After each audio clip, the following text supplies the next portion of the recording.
नमस्कार,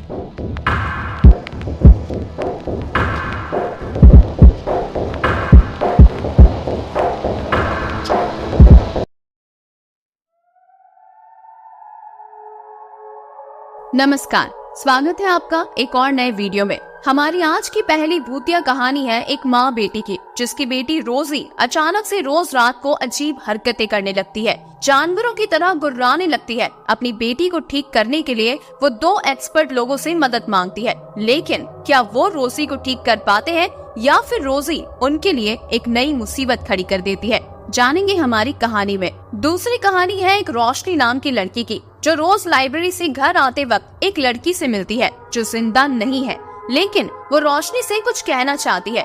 रोशनी उसकी सच्चाई जानना चाहती है कि आखिर उसकी मौत कैसे हुई और वो रोशनी को ही क्यों दिखाई दी, और अगर उसका रोशनी से कुछ नाता है तो आज से पहले वो उसे कभी नजर क्यों नहीं आई। तो कहानी में हम मिलकर जानेंगे उसका रहस्य। हमारी आज की तीसरी कहानी है एक भूतिया तालाब की। ये एक छोटी कहानी है जिसमें एक अनजान लड़की जो अभी अभी लंदन से आई है और उस तालाब से अनजान है, उसके साथ क्या होता है और आखिर उस तालाब के भूतिया होने के पीछे की कहानी क्या है, सुनेंगे हम कहानी में। हमारी आज की 4th और लास्ट स्टोरी है एक बहुत ही इंटरेस्टिंग टॉपिक पर, जो है छलावा, जिसका सामना करते हैं वो 3 दोस्त जिन्हें घूमने फिरने का बहुत शौक है और आज भी वो एक मनाली की ट्रिप पर उन हसीन वादियों में घूमने जाते हैं, अपने दोस्तों के साथ कुछ यादगार पल गुजारने जिन्हें वो हमेशा अपनी यादों में रख सके। लेकिन क्या वो ट्रिप सच में सुहानी होगी जिसे याद करके उन्हें खुशी मिलेगी, या वो एक ऐसी रात बन जाएगी जिसे वो दोबारा अपनी जिंदगी में कभी याद ही नहीं करना चाहेंगे, या फिर वो छलावा उन्हें हमेशा हमेशा के लिए मौत के घाट उतार देगा, जानेंगे हमारी भूतिया कहानी में। चलिए तो अब मैं और आप साथ चलते हैं उस खौफ की दुनिया में और एक एक करके सुनते हैं हमारी डरावनी भूतिया कहानियाँ।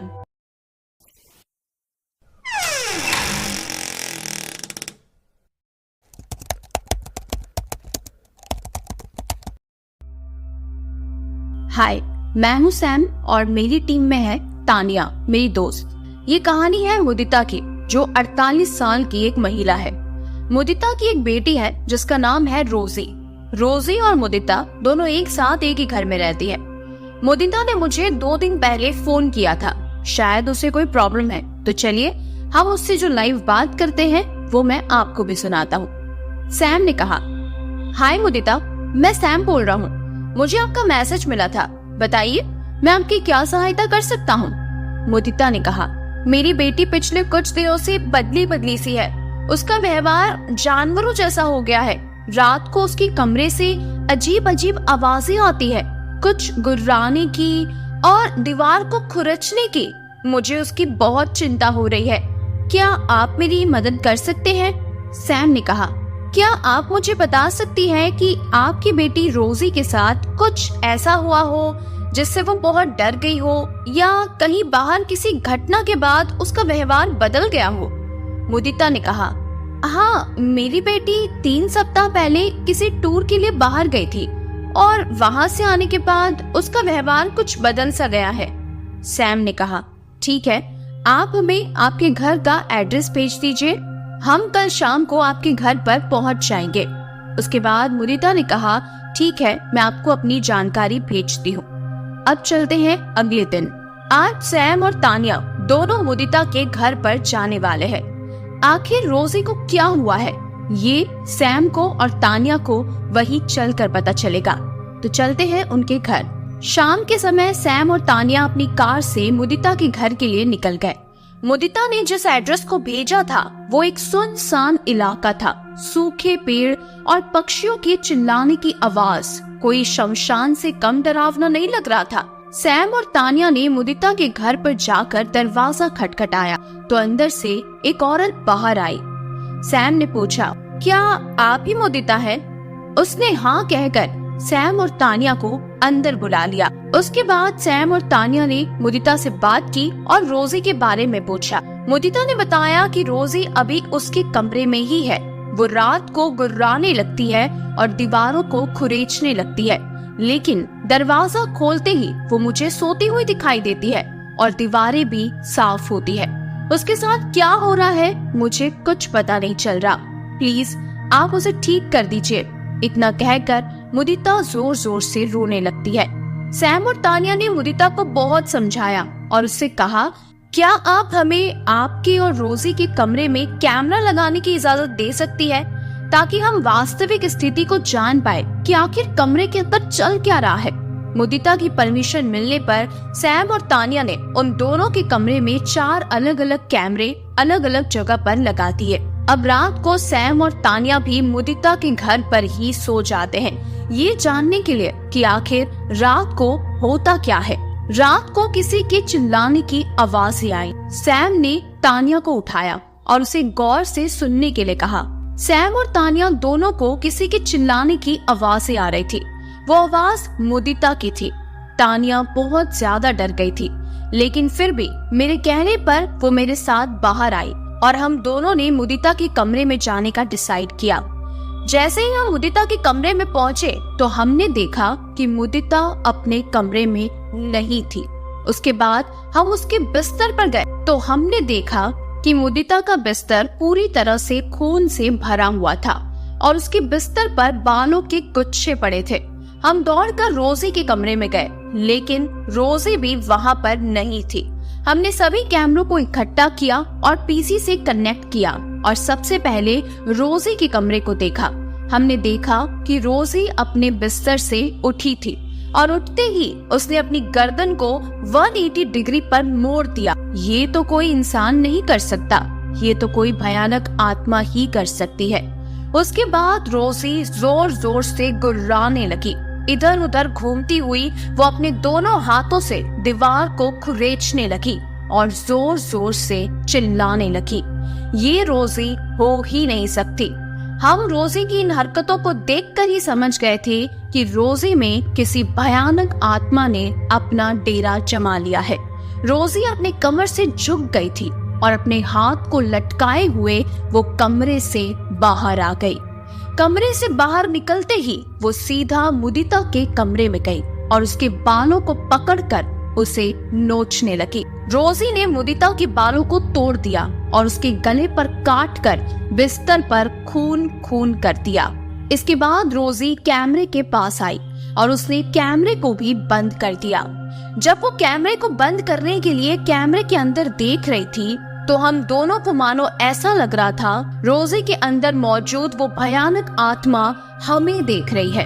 हम दोनों बहुत ज्यादा डर गए थे।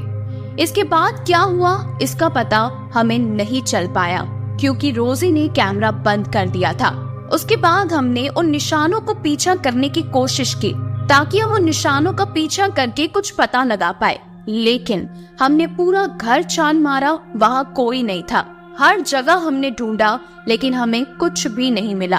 उसके बाद हम दौड़कर घर के बाहर आए, लेकिन घर का दरवाजा भी अंदर से बंद था। अब आगे हम क्या करें हमें कुछ भी समझ में नहीं आ रहा था, क्योंकि दरवाजा खोला ही नहीं गया था। तो आखिर रोजी मुदिता को लेकर कैसे गई, कौन से रास्ते से लेकर गई, क्योंकि बाहर जाने का सिर्फ वो एक ही रास्ता था। रोजी को क्या हो गया था ये कोई नहीं जानता था। उसके बाद काफी दिनों तक हमने मुदिता को ढूंढने की कोशिश की। हर जगह हमने मुदिता का पता लगाने की कोशिश की। इस हादसे के 4-5 दिन बाद हमें मुदिता की लाश उसके घर के पास ही एक सुनसान जगह पर पड़ी मिली और वो लाश बहुत ही बेरहम हालत में थी। उसे देखकर हम दोनों की रूह कांप गई थी। मैं और तानिया हम दोनों एक दूसरे को देखकर यही सोच रहे थे कि उस रात हम दोनों भी उसी घर में थे, लेकिन हमारी किस्मत अच्छी थी और रोजी हमारे पास नहीं आई और हम बच गए। लेकिन आज भी उस भयानक रात को याद करके मेरे और तानिया के रोंगटे खड़े हो जाते हैं। कैसी लगी आपको ये कहानी कमेंट करके जरूर बताइएगा। अगर कहानी पसंद आती है तो चैनल को जरूर सब्सक्राइब कीजिए। चलिए सुनते हैं हमारी अगली भूतिया कहानी।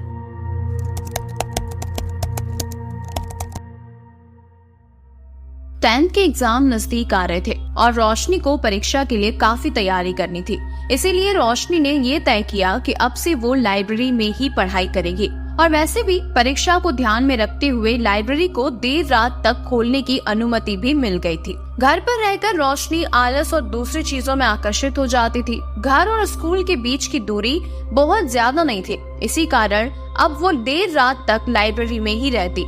रोशनी सुबह 6 बजे घर से निकली थी। 3 बजे स्कूल के छूटने के बाद रोशनी लाइब्रेरी में चली गई। रोशनी को बहुत सारा सिलेबस कवर करना था, इसीलिए रात के 10 बज गए और उसे पता ही नहीं चला। जैसे ही रोशनी को ये पता चला कि रात के 10 बज गए हैं, वो जल्दी से खड़ी हुई और उसने चारों ओर देखा, लेकिन उसे वहाँ पर उसके अलावा और कोई नहीं दिखा। रोशनी ने मन ही मन सोचा, काफी देर हो गई है, अब मुझे घर के लिए निकलना चाहिए। यही सब सोचकर रोशनी ने सारी किताबें उठाई, बैग भरा और वहाँ से निकल गई। रोशनी इतनी रात को पहले कभी अकेले घर से बाहर नहीं निकली थी, इसीलिए उसे थोड़ा डर भी लग रहा था और इसी कारण वो तेजी से अपने कदम आगे बढ़ा रही थी। रोशनी इधर उधर चारों ओर नजर घुमाए बिना बस आगे देखते हुए चलती जा रही थी। अभी आधे रास्ते ही रोशनी पहुंची थी कि हवा की गति थोड़ी बढ़ गई। हवा की तीखी प्रहार रोशनी के कानों में चुभ रही थी, लेकिन रोशनी फिर भी चुपचाप चले जा रही थी। तभी अचानक हवा थम गई और एक आवाज आई, रोशनी रुक जाओ, रुक जाओ रोशनी। रोशनी ने फटाक से पीछे देखा और चारों तरफ नजर घुमाई, लेकिन उसे कोई नजर नहीं आया। लेकिन रोशनी ने जैसे ही वापस मुड़कर आगे देखा तो रोशनी की आंखें कुछ पलों के लिए फटी की फटी रह गई। रोशनी ने कुछ ऐसा देखा जो उसने आज से पहले अपनी जिंदगी में कभी नहीं देखा था। उसकी आंखों के सामने एक खुले बालों वाली लड़की, जिसकी टांग मुड़ी हुई थी, लंगड़ाते हुए वो रोशनी के सामने खड़ी थी। जैसे जैसे वो लड़की रोशनी के पास आ रही थी, रोशनी उसके हुलिये को अब ठीक से देख पा रही थी। रोशनी ये समझ गई थी कि ये कोई जिंदा लड़की नहीं है। वो लड़की आते आते कुछ बोल भी रही थी, रात को बाहर मत निकलना वरना तुम्हें भी मरना पड़ेगा।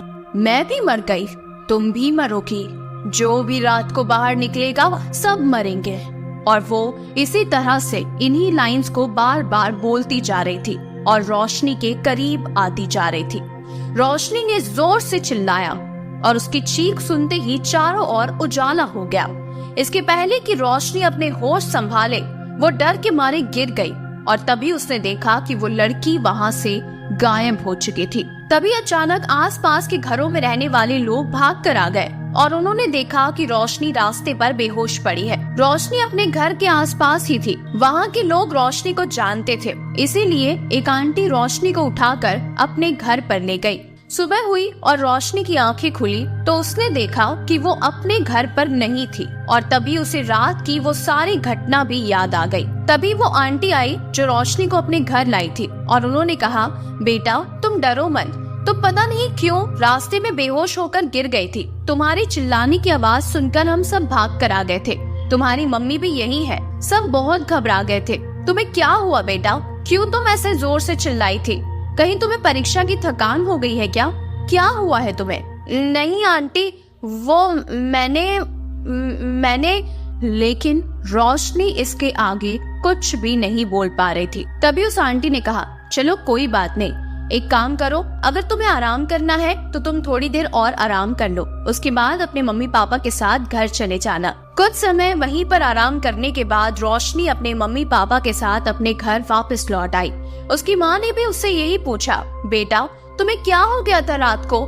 तभी रोशनी दोबारा बताने लगी, माँ वो रात को मैंने लेकिन इसके आगे रोशनी कुछ भी नहीं बोल पा रही थी। माँ ने भी तब यही बोल दिया, बेटा कोई बात नहीं, और वैसे भी इतनी रात तक ना स्कूल में नहीं रुका करते। उसके बाद अगले दिन रोशनी दोबारा स्कूल के लिए तैयार हुई और अपने स्कूल गई। स्कूल के फ्रेंड्स को भी किसी ने बता दिया था कि रोशनी रात को सड़क पर बेहोश हो गई थी। उसकी सहेलियों ने भी पूछा, रोशनी क्या हुआ था रात को? तभी रोशनी कहने लगी, वो रात को मैंने देखा था कि, लेकिन इसके आगे वो दोबारा कुछ नहीं बोल पाती। रोशनी पूरा दिन सोचती रही कि आखिर वो किसी को कुछ बता क्यों नहीं पाती। कहीं उस लड़की का और मेरा कोई कनेक्शन तो नहीं है। नहीं, ये सोचकर रोशनी पढ़ने बैठ जाती है। जैसे ही रोशनी पेन से कुछ लिखने लगती है तभी उसे ये ख्याल आता है, अरे रात को मैंने जो कुछ भी देखा था वो मैं किसी को बोल नहीं पा रही, लेकिन मैं कागज पर लिख तो सकती हूँ ना। उसने सारी घटना को एक कागज पर लिख दिया और रोशनी ने उस कागज को मोड़कर अपने पास रख लिया। स्कूल की छुट्टी होने पर उसने अपनी सहेली को वो कागज दे दिया। जैसे ही उसकी सहेली ने वो कागज खोलकर देखा तो कागज पूरी तरह खाली था। उसकी सहेली ने मजाक में बोला, अच्छा रोशनी, मतलब रात को कुछ नहीं हुआ था, तभी ये कागज कोरा है, तुमने इसमें कुछ लिखा क्यों नहीं? अब रोशनी पूरी तरह से समझ गई थी कि चाहे वो सबको कितना भी बताने की कोशिश करे, लेकिन वो कल रात की घटना किसी को नहीं बता पाएगी। तभी उसने ये डिसाइड किया कि वो उस लड़की से एक और बार मिलेगी। हिम्मत करके बिना डरे उसे उस लड़की से मिलना है और उससे बात करनी है कि आखिर उसने उसे ऐसा क्यों कहा और आखिर रोशनी के साथ ये सब क्यों हो रहा है। क्या वो लड़की रोशनी को जानती है, और अगर जानती है तो इससे पहले वो कभी रोशनी को दिखाई क्यों नहीं दी। रोशनी आज फिर लाइब्रेरी में देर तक बैठ गई और पढ़ने लगी। रोशनी रात के 9 बजे का इंतजार करने लगी। 9 बजते ही रोशनी हिम्मत करके लाइब्रेरी से अपने घर की तरफ निकली और उसी रास्ते पर आ गई जहां उसने उस लड़की को देखा था। फिर से वैसा ही माहौल हो गया था। तेज हवाएं चलने लगी और एक बार फिर रोशनी को वो लड़की अपनी आंखों के सामने दिखाई दी। टांग मुड़ी हुई और वो भयानक लड़की रोशनी को ही घूर रही थी। रोशनी अब की बार थोड़ी हिम्मत करके आई थी। वो लड़की दोबारा रोशनी के करीब आते हुए यही बोल रही थी, रात को बाहर मत निकलना वरना मर जाओगी। मैं भी मर गई तो तुम भी मरोगी। रोशनी ने उससे बात करने की कोशिश की। सुनो, क्या तुम मुझे बता सकती हो कि तुम कौन हो? तभी वो लड़की बोली, चली जाओ यहाँ से वरना वो तुम्हें भी मार देगा। उसने मुझे भी मार दिया था। चली जाओ यहाँ से और मेरी बात मानो, रात को बाहर मत निकलना। रोशनी फिर से बोली, लेकिन कौन हो तुम? मुझे बताओ ना प्लीज, हो सकता है कि मैं तुम्हारी कुछ मदद कर पाऊँ। तभी वो लड़की कहने लगी, तुम कुछ नहीं कर सकती, उसने मुझे भी मार दिया और वो तुम्हें भी मार देगा। चली जाओ यहाँ से। रोशनी ने फिर कहा, देखो, अगर तुमने मुझे नहीं बताया ना तो तुम्हारी समस्या का कभी हल नहीं निकलेगा और तुम्हारी आत्मा को कभी शांति नहीं मिलेगी। देखो, मैं तुम्हारी मदद करना चाहती हूँ। बताओ ना, आखिर कौन हो तुम और तुम कैसे मर गई?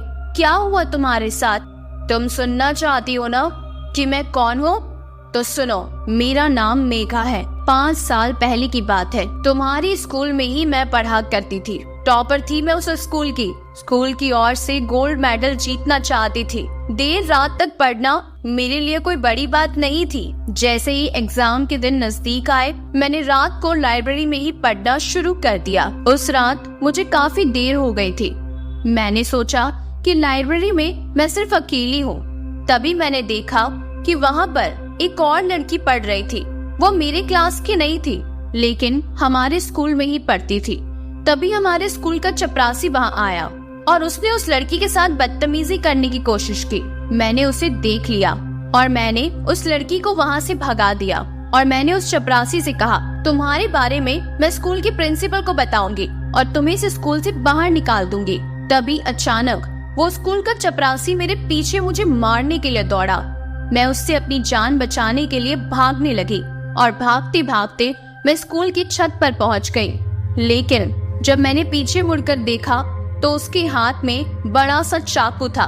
वो चाकू देखकर मैं बहुत डर गई और मैंने उस छत से छलांग लगा दी। जमीन पर गिरते ही मेरी टांग टूट गई और फिर कुछ ही पलों में तड़पते हुए मेरी मौत हो गई। बताओ, क्या मदद कर सकती हो तुम? हाँ, तुम मेरी कोई मदद नहीं कर सकती, कुछ नहीं कर सकती तुम उसका। वो चपरासी आज भी 5 साल बाद भी उसी स्कूल में काम करता है और आज 5 साल हो गए, लेकिन मेरी आत्मा को शांति नहीं मिली। मैं उसे मारना चाहती हूँ, जान से मारना चाहती हूँ मैं उसे। लेकिन 5 साल पहले जब ये हादसा हुआ, उसके बाद वो चपरासी वहाँ से भाग गया था और उस दिन के बाद से वो कभी भी नाइट ड्यूटी नहीं करता। देखो, अगर मैं उस चपरासी को तुम्हें सौंप दूं तो? तभी उस लड़की ने कहा, मार दूंगी मैं उसे, जान से मार दूंगी। तभी रश्मि ने कहा, ठीक है, तो तुम उसे कल ही मार देना, मैं उसे इसी रास्ते पर लाऊंगी, तुम्हारे लिए और तुम उसे मारकर अपनी मौत का बदला ले लेना। रोशनी अपने स्कूल के प्रिंसिपल के पास गई और उसने प्रिंसिपल से कहा, सर मैं लाइब्रेरी में काफी देर तक पढ़ाई करती हूँ, कोई भी नहीं रहता। इतनी देर स्कूल में अकेले रुकती हूँ, मुझे काफी डर लगता है। अगर आप स्कूल के चपरासी अंकल को भी नाइट ड्यूटी पर रख देते तो मैं आराम से पढ़ाई कर पाती। रोशनी के कहने पर प्रिंसिपल ने उस रात चपरासी को रात को स्कूल में 10 बजे तक रुकने के लिए कह दिया।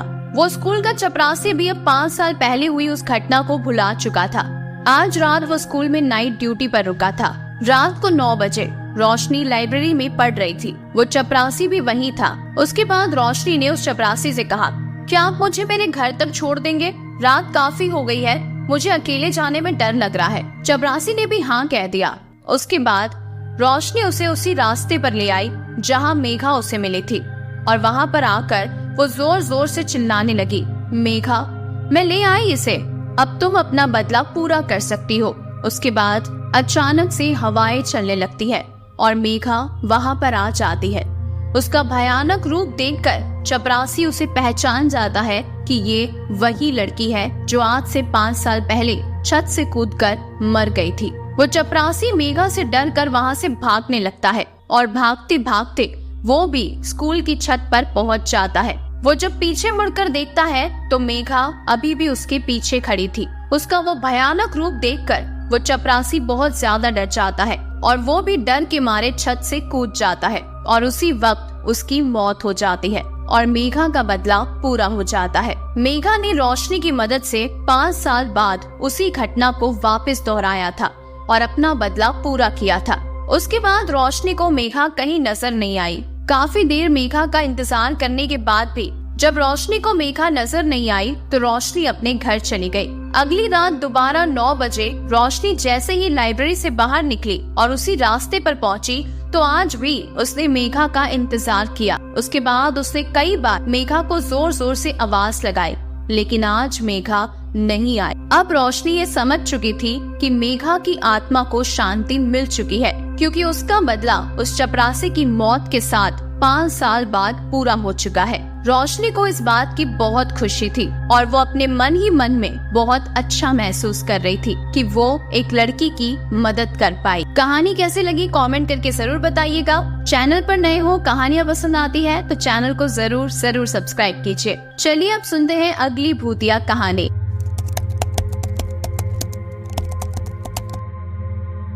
ये कहानी है गीता की, जो हवाई द्वीप पर रहती है। गीता हवाई द्वीप पर एक छोटे से टापू पर रहती है।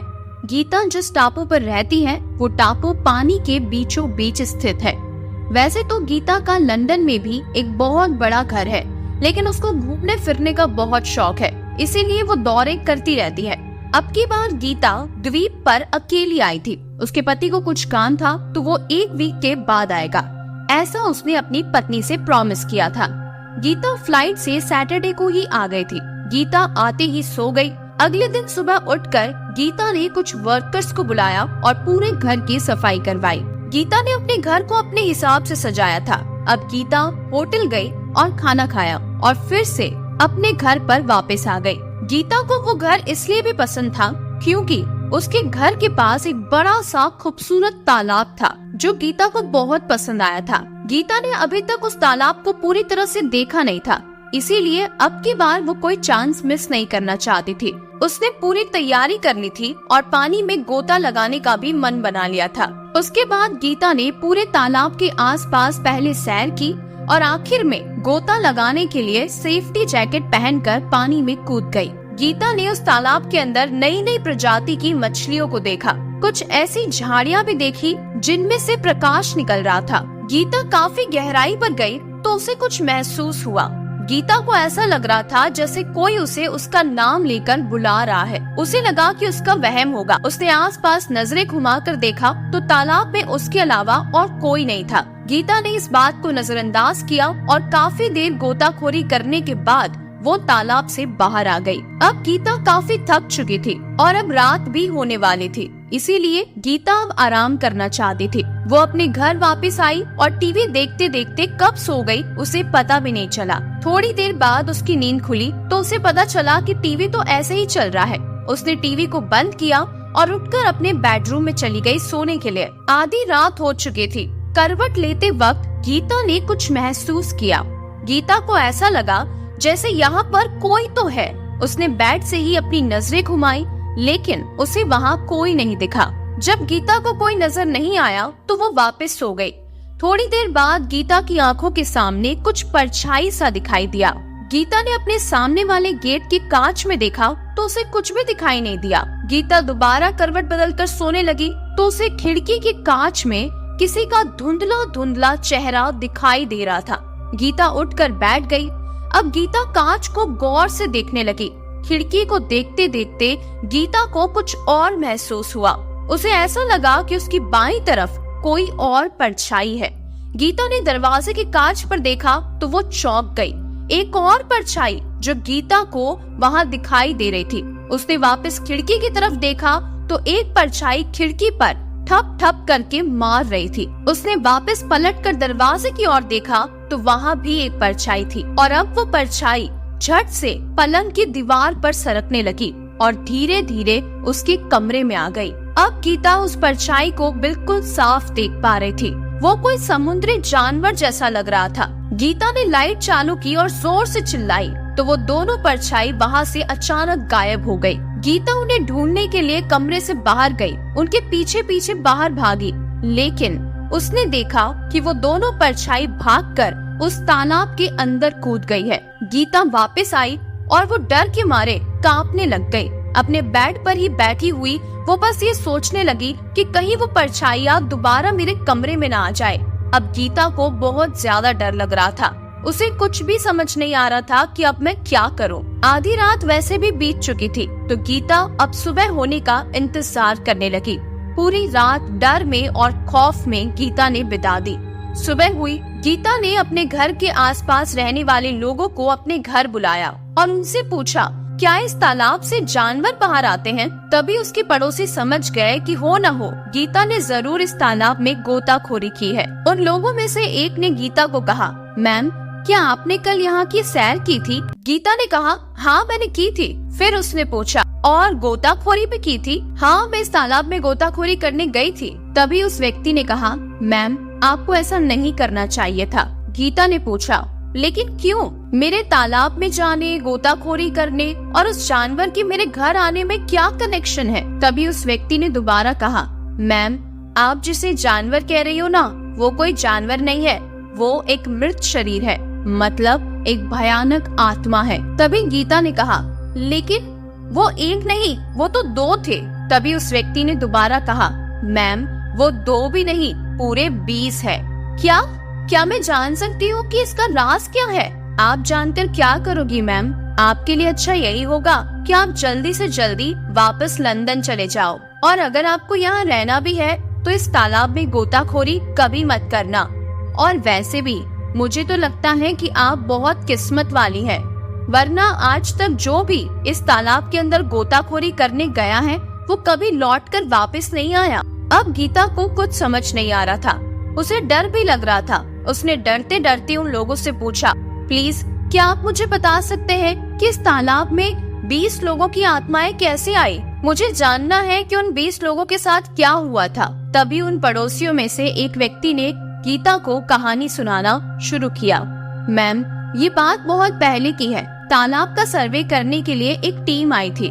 उस टीम ने 2 हफ्ते तक इस तालाब का निरीक्षण किया था, लेकिन उन्हें कुछ खास मिला नहीं। जल विभाग को कहीं से जानकारी मिली थी कि इस तालाब के अंदर कुछ रहस्यमय चीजें हैं, और उसी को खोजने के लिए वो टीम यहाँ पर आई थी। उसी टीम में एक मेंबर था जो बहुत ही खराब था, और उसने इस तालाब के अंदर कुछ चीजों को खोज लिया था, लेकिन वो ये बात किसी को नहीं बताना चाहता था। वो कीमती चीज वो अपने पास ही रखना चाहता था और किसी को भी नहीं देना चाहता था। इसीलिए उसने दूसरे टीम मेंबर से झूठ बोला कि उसे कुछ नहीं मिला। लेकिन उसी टीम के अंदर एक ईमानदार ऑफिसर भी था, और उन्हें पता चल गया था कि अंदर खजाना है। जब रात को पूरी टीम सो रही थी, तभी वो चोर मेंबर वहाँ से निकलकर उस खजाने के पास पहुँच गया। लेकिन साथ में वो ईमानदार ऑफिसर भी जाग गया था, और उसने पूरी टीम को उसके बारे में बता दिया। अब वो पूरी टीम के साथ उस तालाब के पास पहुँच गया, लेकिन तब तक वो चोर मेंबर सारा खजाना लाद कर मिनी जहाज से जाने लगा। पूरी टीम उस पर गोली चलाने लगी। उसकी जहाज का हिस्सा थोड़ा सा डैमेज हो गया था और इसीलिए वो पानी में कूद गया। लेकिन तभी वो सारे ऑफिसर्स उस पर गोलियों की बौछार करने लगे और उसे गोली लग गई और वो उसी तालाब में मर गया। तभी गीता ने कहा, अच्छा तो ये कहानी है, तो इस कहानी के हिसाब से तो सिर्फ एक ही मारा गया था ना, तो आपने 20 क्यों कहा? तभी उस व्यक्ति ने दोबारा कहा, मैम जिस तरह आप उस तालाब में गई थी गोताखोरी करने के लिए, वैसे ही 19 लोग उस तालाब में गोताखोरी करने गए थे और आज तक वो कभी वापस नहीं आए और उनकी वहीं मौत हो गई। इसीलिए उस तालाब में 20 आत्माएं हैं। जो भी उस तालाब के अंदर जाता है वो दोबारा कभी लौट कर नहीं आता और इसीलिए इस घर में भी कोई नहीं रहता। सालों बाद आप इस घर में रहने के लिए आई है और इसीलिए हम लोग आपसे कह रहे हैं कि भलाई इसी में है कि आप वापस चले जाइए। हालांकि गीता इन भूत प्रेत की बातों में विश्वास नहीं करती थी, लेकिन कल रात उसके साथ जो हुआ वो उसने अपनी आंखों से देखा था और इसीलिए उसे इस कहानी पर भरोसा करना ही पड़ेगा। गीता बहुत ज्यादा डर गई थी, इसीलिए उसने ये सारी बात अपने पति को बताई और उसी वक्त लंदन के लिए वापस निकल गई और उसने सोच लिया था कि अब वो दोबारा इस जगह कभी नहीं आएगी और उस घर को भी बेच देगी। भूतिया तालाब की ये छोटी सी कहानी आपको कैसी लगी कमेंट करके जरूर बताइए। चैनल पर नए हो और आपको मेरी कहानियाँ पसंद आती है तो चैनल को जरूर सब्सक्राइब कीजिए। चलिए हम सुनते हैं हमारी अगली भूतिया कहानी।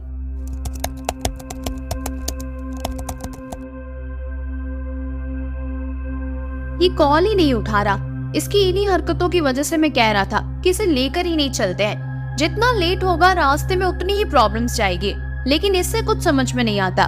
तभी फोन की घंटी बजती है। सर आप चेकआउट करने वाले हैं? हाँ मैंने तुम्हें बताया तो था। तभी फोन की दूसरी साइड से आवाज आती है, हाँ सर मैं जानता हूँ, लेकिन मैंने सिर्फ कंफर्म करने के लिए पूछा। अगर आप चेकआउट कर ही रहे हैं तो क्या मैं आपका बिल भिजवा दूं? नहीं हम नीचे ही आ रहे हैं, उधर ही आकर मैं पेमेंट कर देता हूँ। और उसके बाद कॉल कट हो जाता है। सुबोध फिर से कहता है, ये भाई साहब ना तो फोन उठा रहे और ना ही उसका कुछ अता पता है। मैं तुझे बोल देता हूँ करण, अगर ये कभी भी दोबारा हमारे साथ आया ना तो फिर मैं नहीं आऊंगा। और तभी अचानक प्रतीक वहाँ आ जाता है। तभी सुबोध ने प्रतीक से कहा, यार यहाँ पर लेट हो रहा है और तू गायब है। हर वक्त लापरवाही अच्छी बात नहीं होती। अगर तू 2 मिनट और लेट होता ना तो हम लोग यहाँ से चले जाते। तभी प्रतीक कहता है, देख यार गुस्सा मत कर, मैं हमारे लिए कुछ खाने पीने के सामान का इंतजाम करने गया था। सुबोध, प्रतीक और करण मनाली की एक ट्रिप पर जा रहे थे। तीनों काफी अच्छे दोस्त थे। तीनों दोस्त बातें करते हुए नीचे जाते हैं। उसके बाद सुबोध काउंटर पर पूछता है, बिल बना क्या? वो व्यक्ति कहता है, सर आपके पास कैश है ना? तभी सुबोध ने कहा, अरे यार आज के टाइम पर कैश कौन रखता है? सर मैं तो आपका कार्ड एक्सेप्ट कर लूंगा, लेकिन आगे के सफर के लिए आप कैश ले लेना, आपको बहुत काम आएगा। दूर दूर तक आपको कुछ भी नहीं मिलने वाला। सुबोध ने कहा, ठीक है रख लूंगा और थैंक यू ये सब हमें बताने के लिए। तभी वो कैश काउंटर वाला आदमी फिर से बोला, वैसे सर एक और बात कहूँ, अगर आप कल जाते ना तो थोड़ा ज्यादा सही रहता। तभी सुबोध ने कहा, क्यों तुम्हें अपने होटल का बिल ज्यादा बनवाना है? तभी वो आदमी फिर से बोला, नहीं सर वो बात नहीं है, मैं दरअसल ये कह रहा था कि अब तो शाम भी होने वाली है और शाम को पहाड़ों का कोई भरोसा नहीं रहता, ना मौसम का कोई भरोसा रहता है और ना ही लोगों का। कब क्या दिख जाए और कब क्या बदल जाए कोई कुछ नहीं कह सकता सर। तभी सुबोध कहता है, भाई साहब आप हमें ये बातें बता रहे हो या हमें डरा रहे हो? इस तरह से जानकारी कौन देता है? आखिर आप कहना क्या चाहते हो? तभी वो आदमी फिर से कहता है, सर छलावा का नाम सुना है आपने? छलावा ये कौन सी चीज होती है? सर एक तरह का ना भूत होता है, दिखता तो आदमी जैसा है पर एक भयानक आत्मा होती है। इसीलिए मैं आपसे कह रहा हूँ अगर आप मेरी बात मानो ना तो आप कल ही चले जाओ। तभी सुबोध कहता है, देखो ऐसी फालतू की बातों पर ना हम यकीन नहीं करते और अगर वो छलावा हमारे सामने आ भी गया ना तो हम लोग उसे छलावा दे देंगे और वो खुद कंफ्यूज हो जाएगा कि वो छलावा था या हम। ये कहकर वो तीनों हंसने लगते हैं। तभी वो आदमी फिर से कहता है, सर मेरा काम था आपको जानकारी देना। अब आपको आगे जो भी करना है वो आपकी मर्जी है, आप जो चाहे कर सकते हो। उसके बाद वो आदमी उन्हें हैप्पी जर्नी कहता है और तीनों दोस्त मनाली के उस खौफनाक ट्रिप के लिए निकल पड़ते हैं। वो आदमी मन ही मन सोच रहा था कि मैं तो भगवान से बस यही दुआ करता हूँ कि इनका छलावा से आमना सामना ना हो। तीनों दोस्त अपनी अपनी बाइक लेकर निकल गए उन खूबसूरत पहाड़ियों की वादियों में घूमने के लिए। लेकिन तीनों आगे जो खौफनाक मंजर उनके साथ होने वाला था उससे बिल्कुल अनजान थे। बेखबर से तीनों अपनी मस्ती में झूमते हुए नाचते हुए चल पड़े उस भयानक रास्ते पर। तीनों दोस्त यही सोच रहे थे, वो आदमी कितना पागल था ना, कुछ भी बकवास कर रहा था। अच्छा हुआ कि शाम को निकल गए, सुबह तक तो हम लोग 150 किलोमीटर का रास्ता तय कर लेंगे। और देख तो सही, मौसम कितना सुहावना है। मौसम को देखकर तो ना मेरा दिल बन गया। तभी करण ने कहा, अरे सुबोध, इतना कॉन्फिडेंस भी ना अच्छी बात नहीं होती, जरा संभल के, कहीं छलावा ना मिल जाए। ये कहकर तीनों दोबारा जोर जोर से हंसने लगे। तभी प्रतीक ने कहा, वैसे दोस्त, पेट्रोल भी भरवाना है ना? अगर कोई पेट्रोल पंप दिखे ना तो जरूर बोलना। लंबा सफर है तो टंकी एकदम टाइट और फुल होनी चाहिए, मजा खराब नहीं होना चाहिए। तभी सुबोध ने कहा, ले भाई, तूने नाम लिया और पेट्रोल पंप हाजिर हो गया। चारों तरफ सन्नाटा था, झिंगुरों की आवाजें आ रही थी और उनके साथ ही कुछ भयानक और खौफनाक आवाजें भी आ रही थी। पर उन तीनों दोस्तों को उन आवाजों से क्या, वो तो बस आसपास ये देख रहे थे कि कहीं नाश्ता पानी कर लेते हैं, पेट्रोल भरवा लेते हैं। लेकिन उन्हें आसपास कोई भी नजर नहीं आ रहा था। धीरे धीरे अब रात होने लगी थी, अंधेरा हो चुका था। तभी प्रतीक वहां पेट्रोल पंप पर वॉशरूम चला गया, लेकिन उसे अचानक से बुलेट की आवाज आई।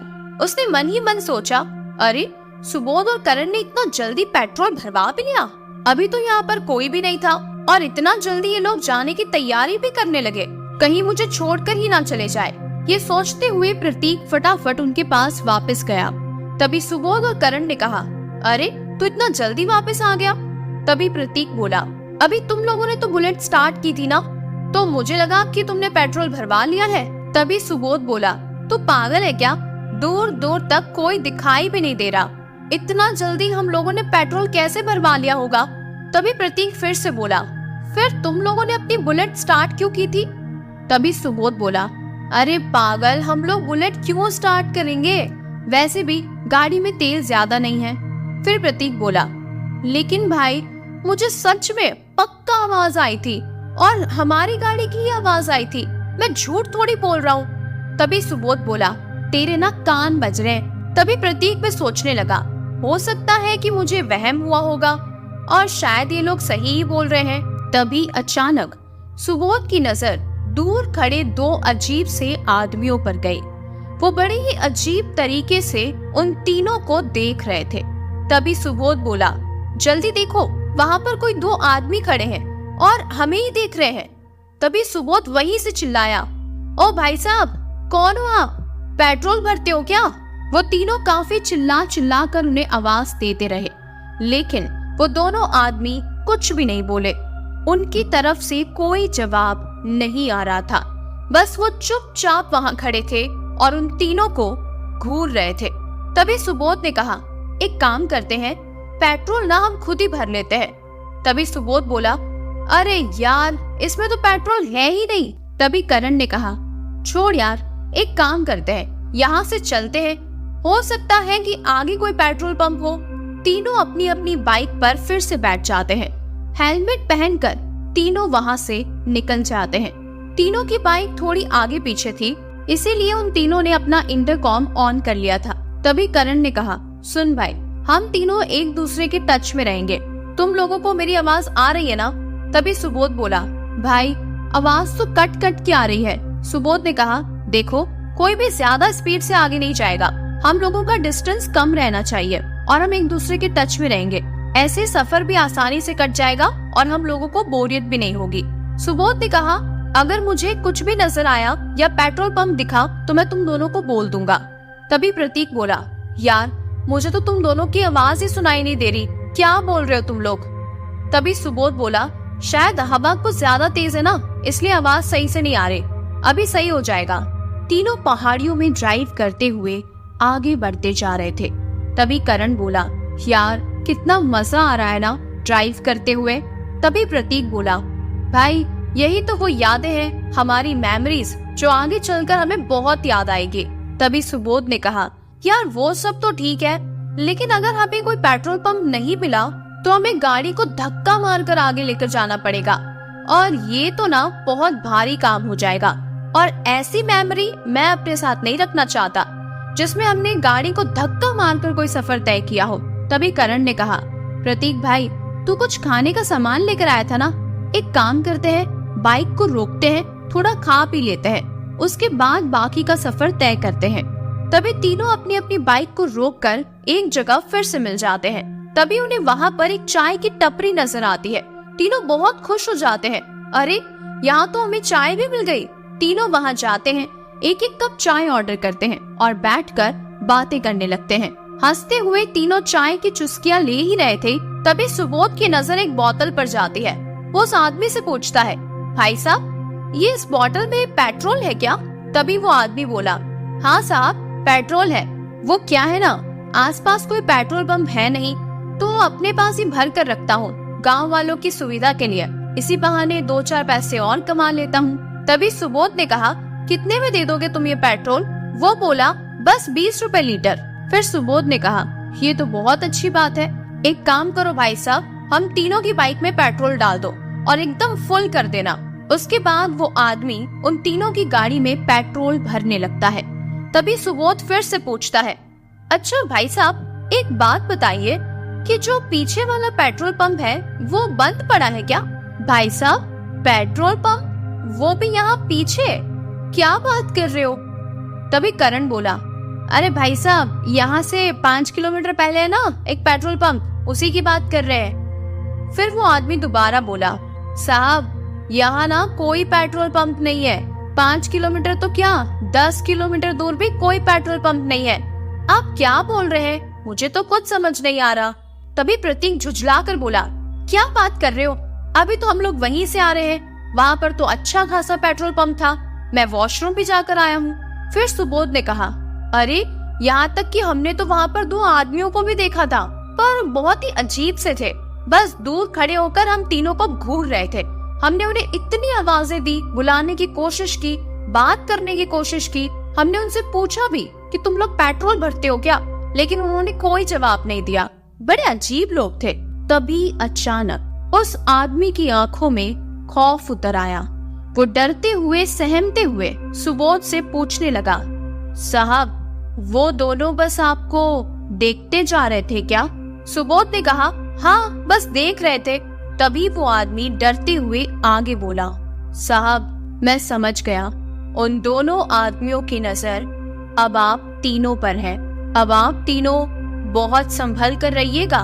तभी सुबोध बोला, क्या बोल रहे हो, और कौन थे वो दोनों, हम संभल कर क्यों रहे?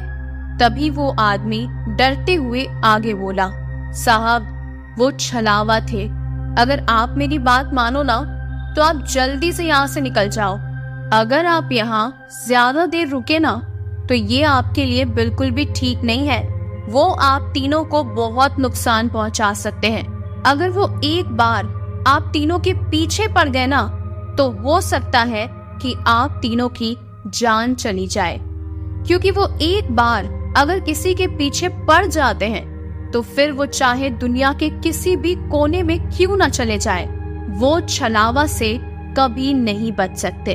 तभी करण ने कहा, क्या कुछ भी बकवास कर रहे हो, ऐसा थोड़ी होता है। तभी वो आदमी डरते हुए फिर बोला, नहीं साहब आप मेरी बातों का यकीन करो, मैं कुछ भी नहीं बोल रहा, ये सब बिल्कुल सच है, हम यहीं रहते हैं, हम अच्छे से जानते हैं।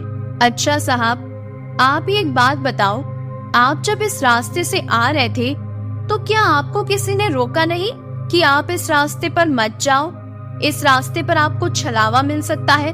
किसी ने आपको नहीं बोला कि यहाँ पर छलावा घूमते हैं? तभी सुबोध ने कहा, हाँ बात तो आपकी सही है, जब हम लोग होटल में थे तो उस होटल वाले आदमी ने भी हमें रुकने के लिए कहा था और उसने भी हमें छलावा की बात बताई थी, लेकिन हम इन सब बातों में विश्वास नहीं करते।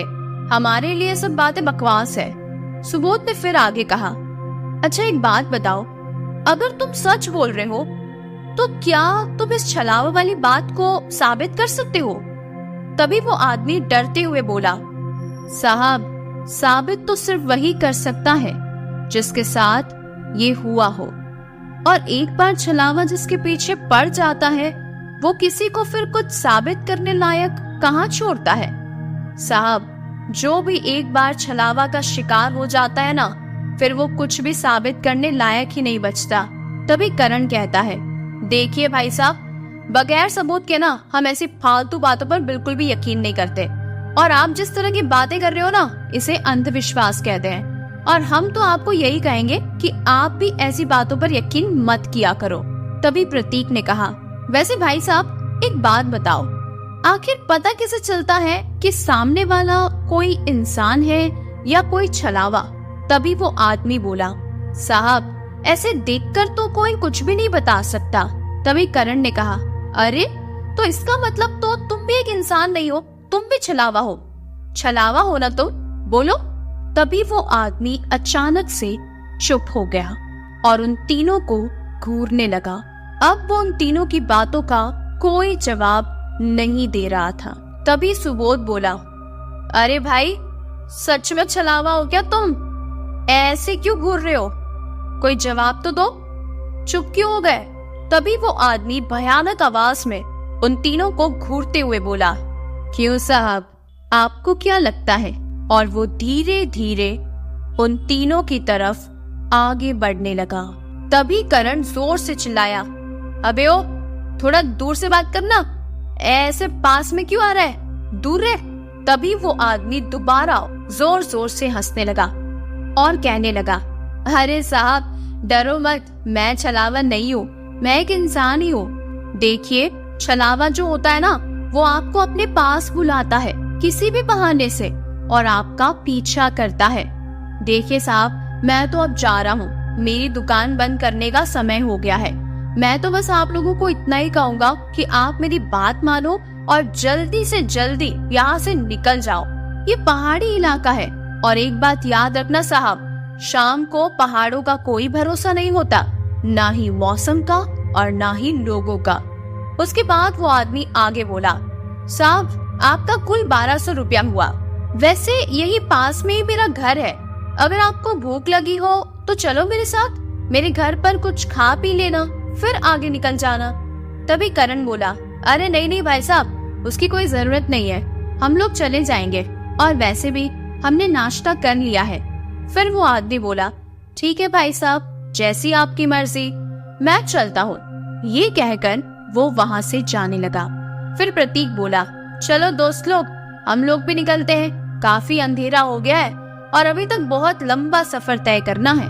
उसके बाद तीनों अपनी बाइक लेकर वहाँ से निकल जाते हैं। तीनों अपना सफर तय कर रहे थे। झिंगुरों की आवाज आती जा रही थी, लेकिन तभी सुबोध को ऐसा लगा जैसे कुछ भयानक आवाज उसे सुनाई दे रही है।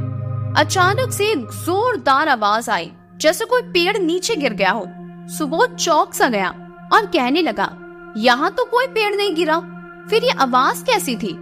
तभी करण डरते हुए बोला, यार भाई कहीं वो आदमी सच तो नहीं बोल रहा था? प्रतीक बोला, पागल है क्या तू, कुछ भी बोल रहा है, रुक जा, हम लोग ना अभी गूगल मैप पर चेक कर लेते हैं। तभी प्रतीक ने फोन में लोकेशन डाला जहाँ पर वो लोग थे।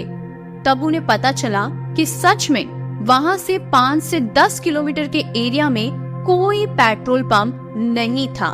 उसके बाद प्रतीक ने सहमते हुए सुबोध और करण से कहा, यार भाई वो आदमी तो बिल्कुल सच कह रहा था, यहाँ तो सच में दूर दूर तक कोई पेट्रोल पंप नहीं है, ना आगे ना पीछे। तभी सुबोध ने कहा, देखो मेरी बात ध्यान से सुनो, हम तीनों एक दूसरे के टच में रहेंगे। अब तो पता नहीं क्यों मुझे भी बहुत अजीब सा लग रहा है, अंदर ही अंदर बेचैनी हो रही है। बस इतना पता चल रहा है कि ये जगह ना बिल्कुल भी ठीक नहीं है। जल्दी करो, बाइक पर बैठो और जल्दी से जल्दी यहाँ से निकलते हैं। उसके बाद तीनों अपनी अपनी बाइक पर बैठकर हेलमेट लगाकर वहां से जल्दी रवाना होते हैं। तभी करण कहता है, यार भाई, कोहरा कितना ज्यादा हो गया है, कुछ अच्छे से दिखाई ही नहीं दे रहा, सब धुंधला धुंधला दिखाई दे रहा है। तुम दोनों भी ध्यान से ड्राइव करना। सुबोध उन दोनों से आगे था, इसीलिए सुबोध ने उन दोनों को कहा, तुम दोनों मुझे फॉलो करने की कोशिश करो और मेरे पीछे ही रहना। तभी प्रतीक ने कहा, यार भाई, तुम दोनों क्या बोल रहे हो, मुझे तो सिर्फ घर की आवाज सुनाई दे रही है और कुछ भी समझ में नहीं आ रहा। तभी अचानक सुबोध बोला, अरे मुझे किसी की आवाज क्यों नहीं आ रही, ये इंटरकॉम अचानक से बंद कैसे हो गया। तभी अचानक से प्रतीक के कानों में एक आवाज आई जो बहुत ही भयानक और दिल दहला देने वाली थी। वो आवाज उसे कह रही थी, रुक जाओ प्रतीक। प्रतीक डर गया, आखिर ये आवाज किसकी थी। तभी उसने चेक किया, उसका इंटरकॉम तो बंद था। तभी वो आवाज फिर से आने लगी, आगे मत जा। और वो आवाज तेज होने लगी और ज्यादा बढ़ने लगी और जोर जोर से प्रतीक के कानों में कहने लगी, मैंने कहा ना, आगे मत जा, मत जा आगे। प्रतीक को कुछ समझ नहीं आ रहा था कि आखिर ये आवाज कहां से आ रही है। तभी अचानक उसे रोड पर कोई नजर आया और उसे फिर से एक और आवाज आई। तभी उसने ध्यान से देखने की कोशिश की तो वहां पर एक चट्टान थी जहां पर एक बुजुर्ग बैठकर रो रहे थे। तभी प्रतीक ने सोचा, इतनी ठंड में ऐसे सुनसान जगह ये बूढ़े अंकल अकेले क्यों बैठे होंगे और इनके पास तो कोई गर्म कपड़े भी नजर नहीं आ रहे, इन्हें ठंड नहीं लग रही क्या। चलो मैं उनसे बात करके देख लेता हूँ। तभी प्रतीक फिर से रुक गया और सोचने लगा, नहीं यार, जाने दो, ऐसे चक्करों में मैं कहीं लेट ना हो जाऊं।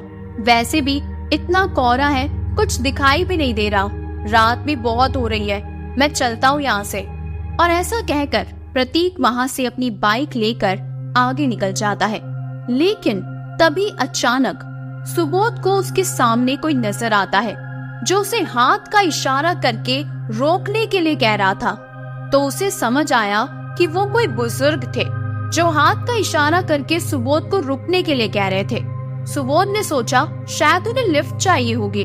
उसने सोचा कोई बात नहीं, भलाई तो करनी चाहिए, मैं उनकी मदद कर देता हूँ। तभी अचानक सुबोध को न जाने क्यों उस होटल के आदमी और रास्ते में वो चाय की टपरी पर मिले हुए आदमी, दोनों की बात एक साथ याद आती है। दोनों ने उसे यही बात कही थी कि रात को इन पहाड़ों का कोई भरोसा नहीं होता, कब क्या हो जाए और कब क्या दिख जाए कुछ नहीं कह सकते। न पहाड़ों का कोई भरोसा है, न मौसम का, और न ही लोगों का कोई भरोसा है। अचानक से सुबोध ठहर सा गया और सोचने लगा, हो सकता है कि ये बूढ़ा भी कोई छलावा हो या मुझे रोकने की कोशिश कर रहा हो। नहीं नहीं, ये तो कोई भी हो सकता है, मैं इसके पास नहीं जाऊंगा और मैं इसकी मदद नहीं कर सकता। अगर मैंने इसे लिफ्ट दी और कहीं मेरी जान ही जोखिम में पड़ गई तो। ये सोचकर सुबोध ने यही सोचा कि मुझे यहाँ से निकलना चाहिए, मैं नहीं रुकूंगा इस बूढ़े के लिए। तभी अचानक करण को भी वही बूढ़ा आदमी दिखाई देता है। करण भी यही सोचता है, अरे इतनी रात को ये चाचा सड़क के किनारे क्या कर रहे हैं। लेकिन करण भी उस बूढ़े आदमी को छलावा मानकर उसके लिए ना रुककर आगे निकल जाता है। यहाँ सुबोध जैसे ही थोड़ा आगे जाता है, काफी आगे जाने के बाद अचानक उसे वो बूढ़ा आदमी दोबारा सड़क के किनारे खड़ा हुआ दिखाई देता है। अब सुबोध काफी ज्यादा डर जाता है कि ये कैसे हो सकता है, इस बूढ़े आदमी को तो मैं बहुत पीछे छोड़ आया था, ये तो मुझे बहुत पीछे नजर आए थे ना, फिर अचानक से वापस दोबारा मेरे सामने कैसे हो सकते हैं। कहीं सच में ये कोई छलावा तो नहीं है, मुझे तो कुछ भी समझ में नहीं आ रहा। सुबोध को कुछ समझ नहीं आ रहा था, लेकिन उसे इतना जरूर पता चल गया था कि कुछ तो अजीब जरूर है। मन ही मन वो ये सोचने लगा कि मुझे जल्द से जल्द यहाँ से निकल जाना चाहिए। वो अपने दोस्तों से भी बार बार इंटरकॉम पर बात करने की कोशिश करता है, लेकिन इंटरकॉम बंद हो चुका था। अरे चाचा, मेरी गाड़ी के नीचे आओगे क्या। तभी अचानक वो बूढ़ा आदमी प्रतीक की गाड़ी के सामने आ गया। प्रतीक ने बहुत ज्यादा हॉर्न बजाने की कोशिश की, लेकिन फिर भी वो बूढ़ा आदमी वहां से नहीं गया और प्रतीक को ब्रेक लगाना पड़ा। तभी प्रतीक गुस्से में बोला, अरे ओ चाचा, मेरी गाड़ी मिली है क्या मरने के लिए? गाड़ी के नीचे आओगे? हॉर्न बजा रहा हूँ, सुनाई नहीं देता? दरअसल पहले जब वो बूढ़ा आदमी प्रतीक को दिखाई दिया था, तब प्रतीक को उसका चेहरा दिखाई नहीं दिया था। इसीलिए प्रतीक ये नहीं समझ पाया कि ये वही बूढ़ा आदमी है जो उसे पहले भी मिला था और उसे वो बहुत पीछे छोड़ चुका था। प्रतीक उसे बार बार कहता जा रहा था, लेकिन वो बूढ़ा आदमी उसे कोई जवाब नहीं दे रहा था। तभी प्रतीक ने कहा, अरे ओ चाचा, बहरे हो क्या? मैं आप ही से बात कर रहा हूँ, सुनाई नहीं दे रहा आपको? कोई जवाब तो दो। तभी प्रतीक कहता है, बहुत ज्यादा रात हो गई है चाचा और ठंड भी बहुत पड़ रही है। आपके पास कोई गर्म कपड़े भी नजर नहीं आ रहे। देखिए, अगर आप ऐसे ही यहाँ खड़े रहना तो आपकी कुल्फी जम जाएगी। मेरी गाड़ी से तो बच गए, लेकिन ठंड से नहीं बच पाओगे और सीधा ऊपर निकल जाओगे। प्रतीक के इतना बोलने पर भी वो बूढ़ा आदमी कोई जवाब नहीं देता।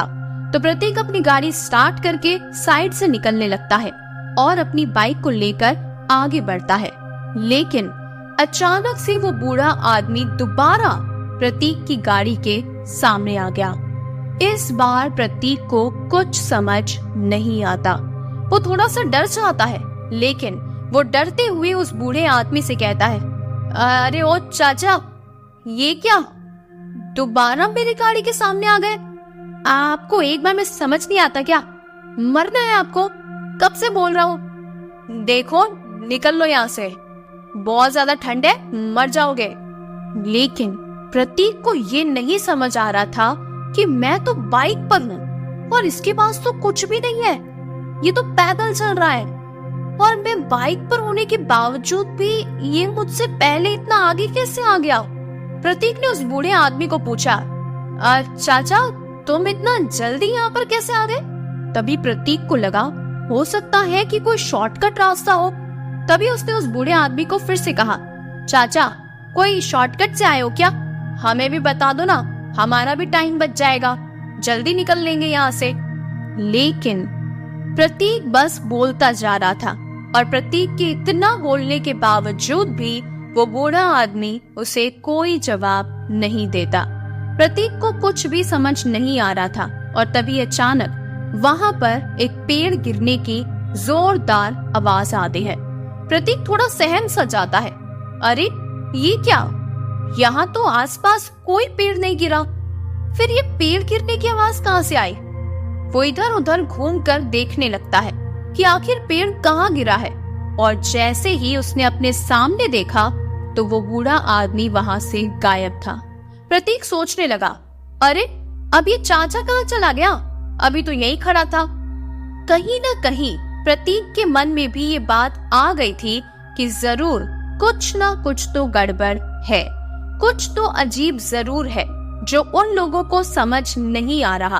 तभी प्रतीक अपने मन ही मन बात करने लगता है कि चाचा इतनी जल्दी यहाँ आगे कैसे आ सकता है और अचानक बिना कुछ बोले गायब भी हो गया।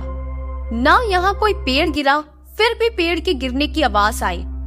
हो ना हो वो चाचा जरूर छलावा का ही कोई हिस्सा है, या हो सकता है कि वो ही एक छलावा हो। और अगर ऐसा है ना तो हम तीनों बहुत बुरी तरह फंस चुके हैं। मन ही मन ये सब सोचकर प्रतीक अपनी गाड़ी लेकर वहां से जल्दी आगे बढ़ने लगा। तभी अचानक सुबोध जब आगे चलते चलते दोबारा उस बूढ़े आदमी को रास्ते में देखता है तो अब सुबोध का भी माथा ठनक जाता है। अरे यार, ये वो क्या रहा है?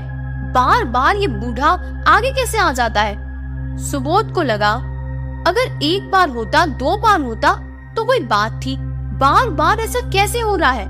25 किलोमीटर का रास्ता तय कर चुका हूँ मैं और इस चाचा को मैंने 20 किलोमीटर के रास्ते पर देखा था। सुबोध भी यही सोचने लगा, आखिर ऐसा कैसे हो सकता है? पता नहीं ये हो क्या रहा है मेरे साथ। एक ही बूढ़ा बार बार दिखाई दे रहा है।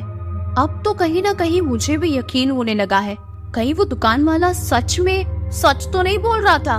अगर ये सच है ना तो मेरी बहुत बुरी हालत होने वाली है। भाई भागो यहाँ से फटाफट। लेकिन तभी अचानक सुबोध की बाइक स्टार्ट ही नहीं होती। सुबोध ने अपने बाइक को चेक किया तो उसकी बाइक में सब कुछ सही था, लेकिन उसकी बाइक स्टार्ट नहीं हो रही थी। सुबोध को ऐसा महसूस होने लगा जैसे उसकी गाड़ी कोई पीछे से खींच रहा है और उसे गाड़ी स्टार्ट नहीं करने दे रहा। उसने पीछे मुड़कर देखा, लेकिन वहां पर कोई भी नहीं था, लेकिन फिर भी उसकी बाइक स्टार्ट नहीं हो रही थी। सुबोध ने दोबारा पीछे मुड़कर देखा, क्योंकि उसे अभी भी ऐसा लग रहा था जैसे कोई पीछे से ही उसकी बाइक को पकड़ कर रख रहा है और उसे खींच रहा है और उसे आगे नहीं बढ़ने दे रहा। लेकिन इस बार जब सुबोध ने पीछे देखा तो उसके रोंगटे खड़े हो गए। चाचा, ये यहाँ पर कैसे आया? इसे तो मैं पीछे छोड़ आया था। तभी अचानक वो बूढ़ा आदमी जोर जोर से भयानक आवाज में हंसने लगा और अपनी भयानक आवाज में सुबोध को देखकर कहने लगा, मत जाओ आगे। उसने सुबोध की बाइक को पीछे से खींच कर रखा हुआ था। ये देखकर सुबोध कांपने लगा और आवाज देने लगा, करण, प्रतीक, तुम लोग सुन रहे हो क्या? यार, कहाँ हो तुम लोग? मैं फंस गया हूँ। ये चाचा, ये कैसे आ गया यहाँ? कौन है ये?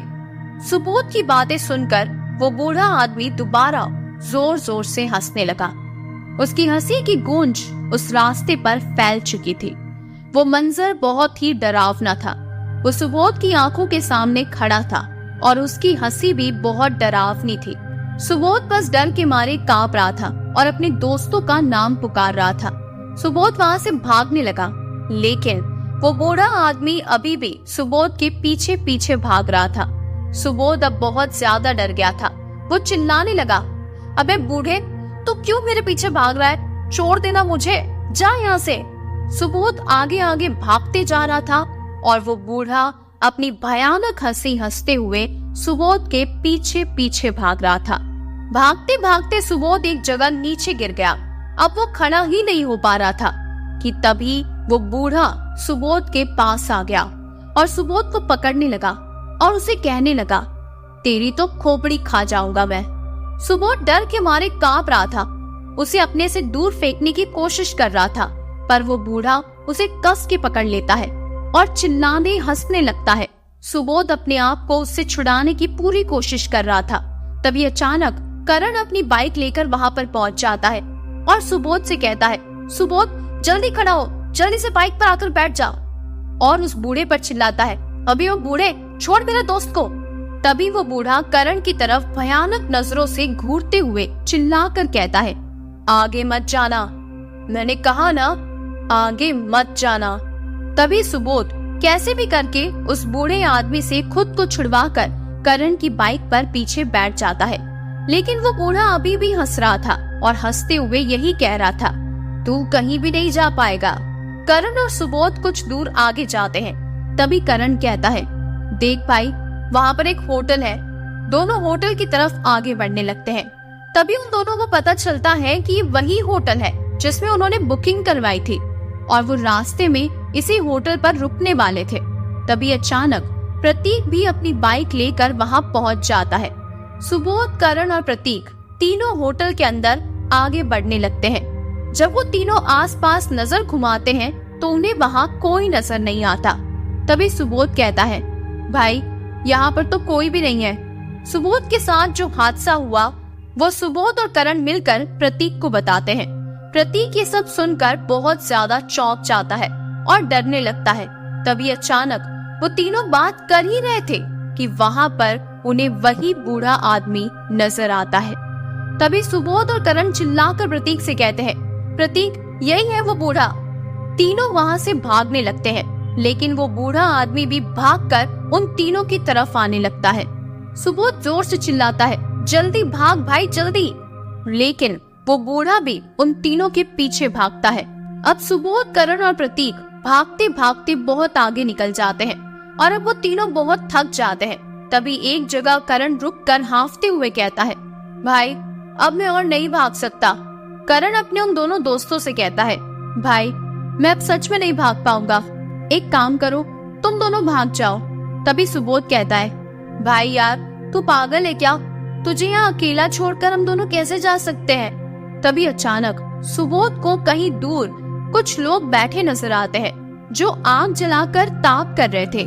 सुबोध, प्रतीक और करण उन लोगों के पास पहुंचते हैं। तभी उन लोगों में से एक आदमी कहता है, क्या हुआ, इतने परेशान क्यों हो?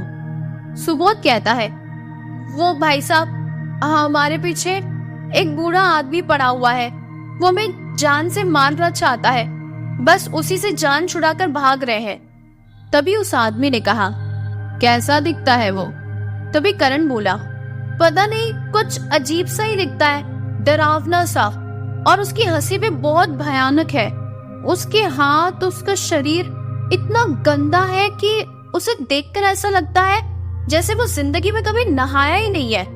उसके जितना गंदा आदमी मैंने अपनी पूरी जिंदगी में नहीं देखा। तभी वो आदमी बोला, तुम कहीं उनकी बात तो नहीं कर रहे? और बाजू में वही बूढ़ा आदमी बैठा था। तभी करण ने डर के मारे कहा, हाँ, ये वही है। और फिर से वो बूढ़ा आदमी उन तीनों को देखकर जोर जोर से भयानक हंसी हंसने लगता है। तभी सुबोध चिल्लाया, करण, प्रतीक, भागो जल्दी यहाँ से। तीनों को भागते भागते काफी देर हो जाती है। तभी अचानक भागते भागते सुबोध करण से कहता है, अरे यार, प्रतीक कहाँ है? तभी करण कहता है, पता नहीं भाई, अभी तो हमारे साथ ही भाग रहा था, कहीं नजर नहीं आ रहा। तभी सुबोध कहता है, अब हम उसे कहाँ ढूंढेंगे यार? वो दोनों सोचते हैं, एक काम करते हैं, हम यही खड़े होकर उसका इंतजार करते हैं, शायद वो भागते भागते पीछे रह गया होगा, भागकर यहीं आएगा। हम यहीं खड़े हो जाते हैं। काफी देर तक सुबोध और करण वहीं खड़े होकर प्रतीक का इंतजार करते रहे। इंतजार करते करते सुबह हो जाती है। सुबह वो दोनों वहां से निकल जाते हैं, लेकिन प्रतीक का कुछ पता नहीं चलता। दोनों वहां से निकलकर एक पुलिस ऑफिसर के पास जाते हैं और उन्हें सारी घटना बताते हैं। तभी वो पुलिस ऑफिसर कहता है, देखो, मैंने भी छलावा के बारे में बहुत सुना है, मैं तुम्हारे दोस्त को ढूंढने में तुम्हारी मदद करूंगा। ये कहकर पुलिस ऑफिसर सुबोध और करण के साथ उस जगह पर जाते हैं और प्रतीक को ढूंढने की बहुत कोशिश करते हैं, लेकिन प्रतीक उन्हें कहीं नहीं मिलता। सुबोध और करण तो वहां से भागने में कामयाब हो गए थे, लेकिन बेचारा प्रतीक, न जाने उसके साथ क्या हुआ। उस घटना को बीते कई साल हो गए, लेकिन प्रतीक का कुछ पता नहीं चल पाया। वो छलावा प्रतीक को अपने साथ ही ले गया और उनकी वो सुहावनी रात की शुरुआत एक दर्दनाक रात में बदल कर रह गई। कहानी कैसी लगी कमेंट करके जरूर बताइएगा। इन चारों कहानियों में से आपको कौन सी कहानी ज्यादा पसंद आई कमेंट कीजिए। वीडियो पसंद आया है तो वीडियो को लाइक जरूर करें। चैनल पर नए हैं तो चैनल को सब्सक्राइब भी जरूर करें। चलिए, ऐसे ही और भी भूतिया, रहस्यमयी और डरावनी कहानियों को सुनने के लिए मेरे चैनल से जुड़े रहिएगा।